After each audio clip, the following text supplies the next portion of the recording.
Eternal life is the life of Jesus which is given in us.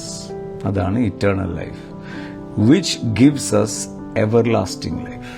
നിത്യജീവൻ, നിത്യതയിലുള്ള ജീവൻ അഥവാ ദൈവത്തോടു കൂടെ വസിക്കാനുള്ള സാധ്യത എനിക്ക് തരുന്നു.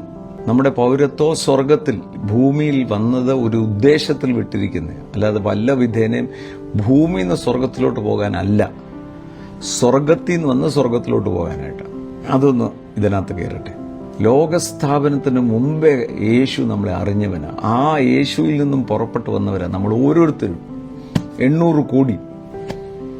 ചിലർ ആ ദൗത്യം അറിഞ്ഞു, അവർ വെളിച്ചത്തിൽ വന്നു. അതിൻ്റെ പേര് രക്ഷിക്കപ്പെടുക. അല്ലാതെ രക്ഷിക്കപ്പെട്ട എങ്ങനെയും സ്വർഗത്തിലെത്തും നല്ല സ്വർഗീയ സ്ഥലത്താണ് നമ്മളെ ഇപ്പം ഇരുത്തിയിരിക്കുന്നത്.